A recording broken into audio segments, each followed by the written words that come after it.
Alright, let's talk about the new Supergirl movie. Because the latest rumors and leaks make it sound like one of the most unusual DC films we've seen in a long time. First of all, this is not the cheerful version of Supergirl that most people expect. This version of Kara Zor-El is very different. While Superman grew up safely on Earth with loving parents, Kara spent years drifting through space after Krypton exploded. She watched entire cities collapse. She watched people die. And she lost her whole world before she ever made it to Earth, according to DC Studios.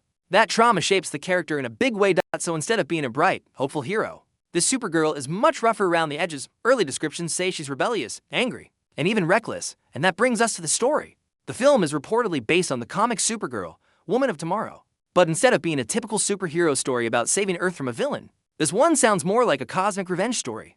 Kara meets a young alien girl whose father was murdered by a brutal space pirate named Krem of the Yellow Hills. The girl wants revenge, and Supergirl decides to help her track him down across the galaxy. So the movie becomes a huge interstellar journey through alien worlds, space bars, and bounty hunter territory. And that leads to Lobo. Yes, the infamous intergalactic bounty hunter is in the movie, and he's being played by Jason Momoa. Momoa previously played Aquaman in the old DC universe, but in this reboot, he's switching roles and becoming Lobo.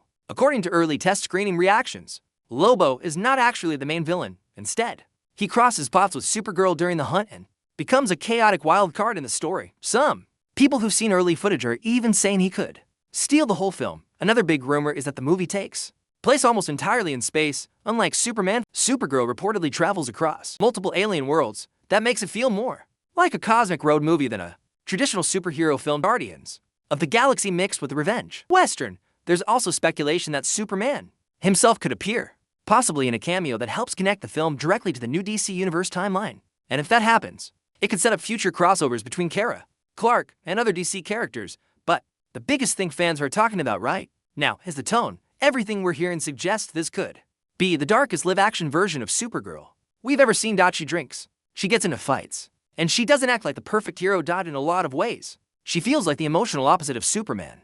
And that contrast could become a major part of the new DC Universe going forward. The film stars Millie Alcock, who many people will know from House of the Dragon, and it's currently scheduled for release in June 2026. If these rumors turn out to be true, Supergirl can end up being one of the boldest DC movies in years.